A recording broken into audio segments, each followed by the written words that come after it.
How's it going, everyone? My name is Derek Afasi. I'm the owner of Afasi Financial Group and RetireSharp.com.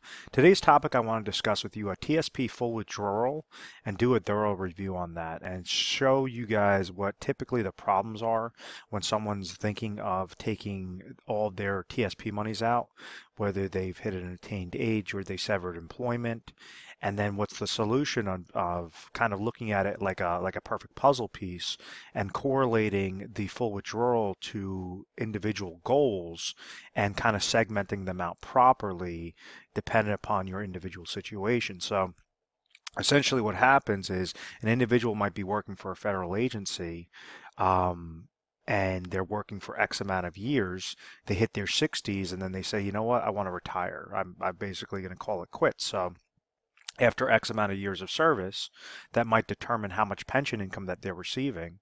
So that's a set income stream, a guaranteed income source to the federal government of providing them lifetime income in retirement. So let's say if somebody's working and then all of a sudden they retire at age 65 and then they trigger their pension income, well, that's going to be a specific dollar amount.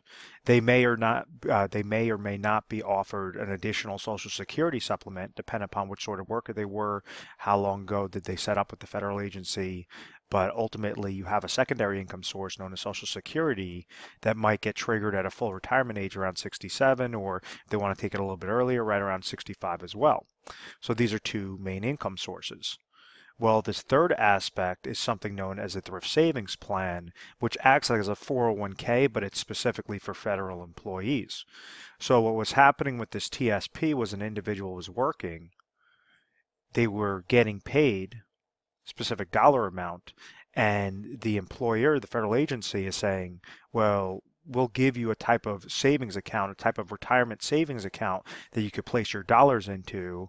And so kind of think of that as a bucket, and we're going to link this bucket directly to, different mutual funds available, such as, the C fund or target date fund or something like that, something along those lines that are going to also add additional interest if the stock market is doing well. So what happens is this individual, let's say if they're making $100,000 in a given year and they say, okay, I want to put 5% away for my TSP, well, then we understand that $5,000 is going to go to that contribution. Let's say if the Thrift Savings Plan is giving a match of 5%, that's just a hypothetical example, well, then that says is the $5,000 that the individual put in, the $5,000 that the federal agency put in equals $10,000 of a contribution for that year. So this individual could keep stacking up more and more of those contributions into that bucket, and ultimately that's supposed to grow the the Thrift Savings Plan bucket. The problem that lies is this interest credit.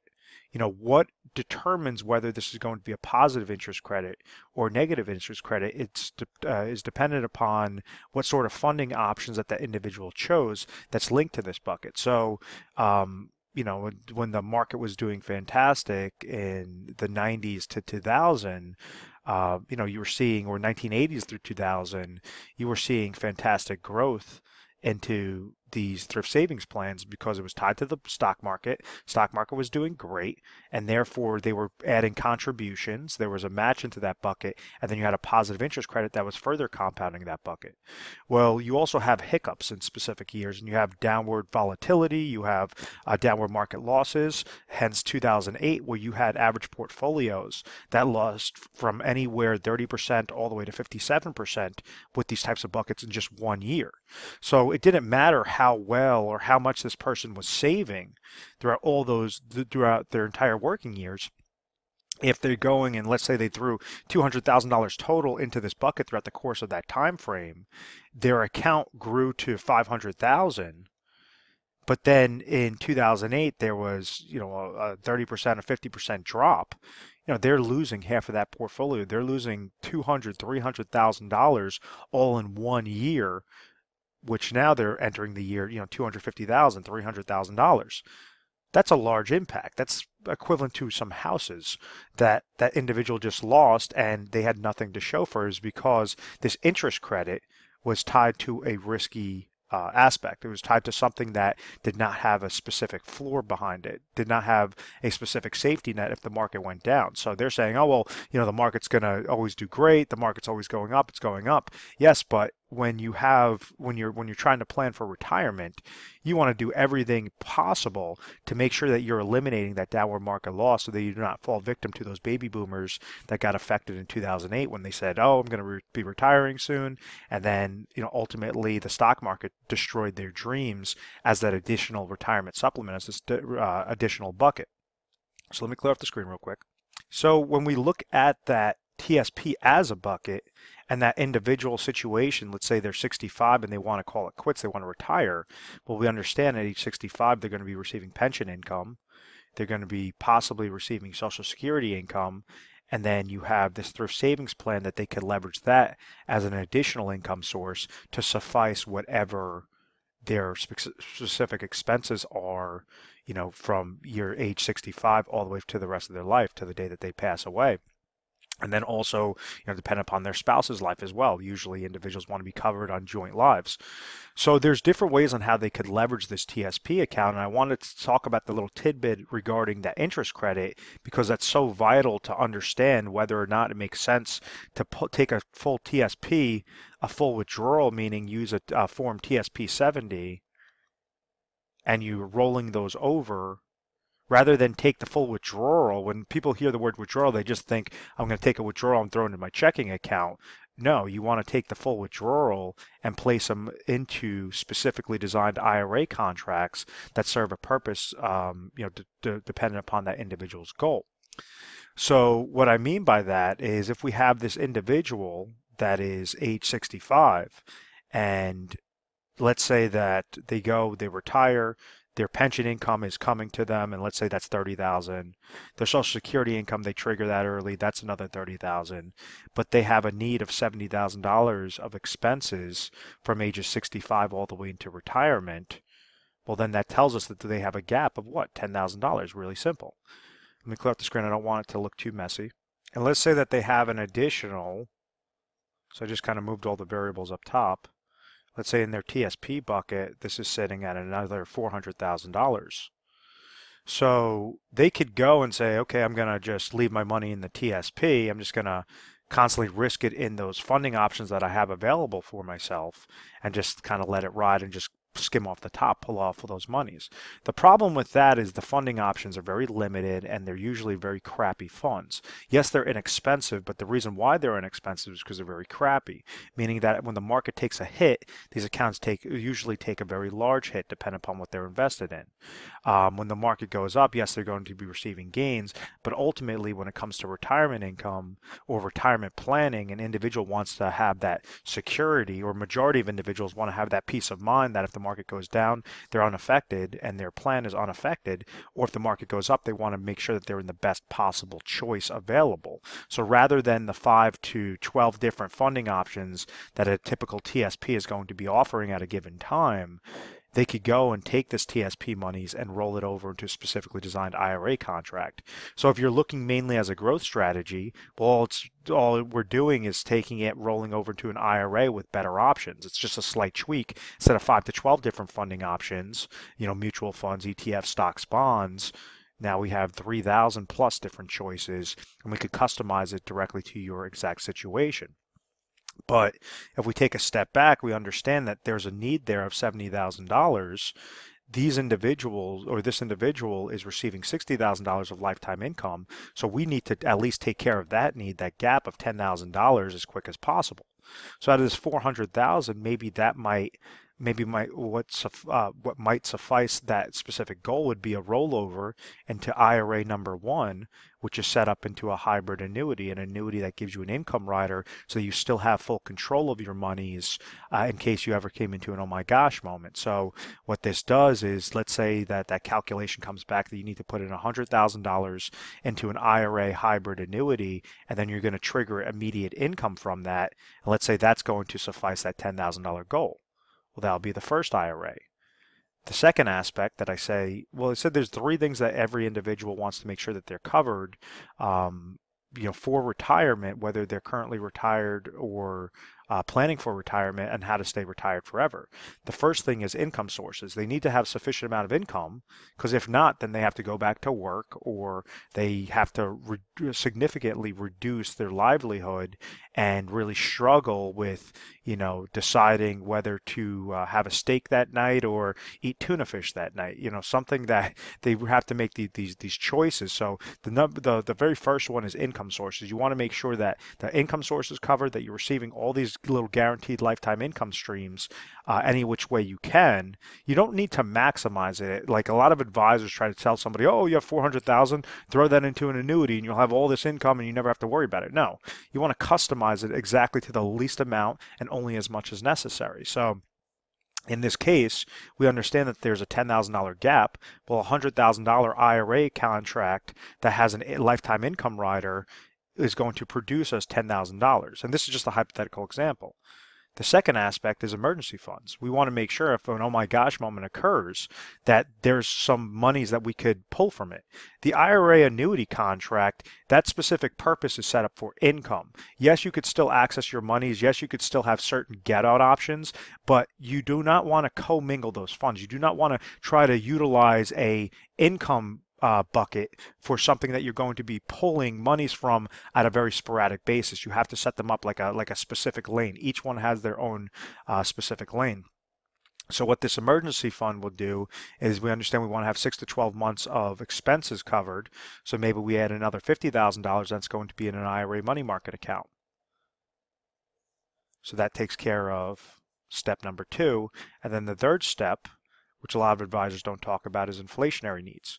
Yes, you might have $70,000 of income needs right now, but out of that $70,000, maybe $50,000 are fixed expenses, $20,000 are inflationary expenses. So that means each year, the cost of goods and services are going to be increasing by roughly anywhere between 2 to 4% is the rule of thumb for inflation. So we need to make sure that we are combating that inflation. We're protecting your specific retirement plan from that inflation. So you could have this segmented into a couple of different IRA contracts. You could have an IRA contract set up specifically for growth to make sure that you're having the highest quality funds at the cheapest possible price, and something that's very liquid, and just kind of set that up into one IRA. You could have an IRA annuity that is set up on like a laddering strategy, so that's going to trigger every couple of years to give you more guaranteed lifetime income.